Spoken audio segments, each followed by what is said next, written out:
Atvesaļošanas fonda ietvaros Satiksmes ministrijas pāraudzībā tiek īstenota Rīgas un Pierīgas sabiedriskā transporta sistēmas reforma, lai mazinātu transporta radīto negatīvo ietekmi uz galvaspilsētas vides kvalitāti un veidot iedzīvotāju vajadzībām atbilstošus integrētus sabiedriskā transporta pakalpojumus. Reformas mērķis – mainīt mūsu ikdienas pārvietošanās paradumus uz videi draudzīgākiem.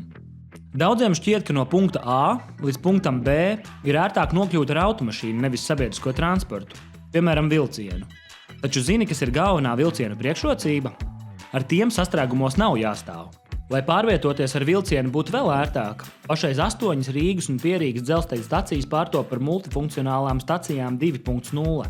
Tās ir vietas, kur vienu vietu satiekas dažādi transporta veidi, ļaujot tev izvēlēties savām vajadzībām un galamērķim piemērotāko. Stacijās 2.0 būs dažādu sabiedriskā transporta veidu savienojumi, lai tu varētu kombinēt vairākus transporta līdzekļus.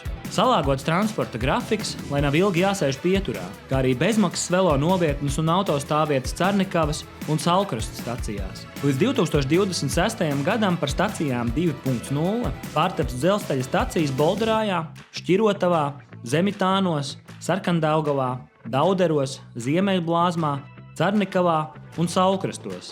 Stacijās 2.0 Ziemeļblāzmā, Dauderos, Zemitānos un Sarkandaugavā būs arī velo savienojumi, kas iekļausies esošajā Rīgas pilsētas velo infrastruktūrā.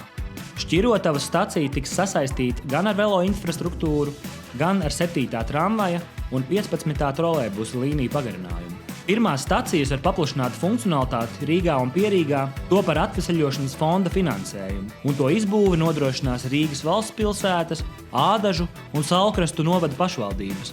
Esi mūsdienīgs, pārvietojies ilgtspējīgi un izmanto sabiedrisko transportu jau tagad.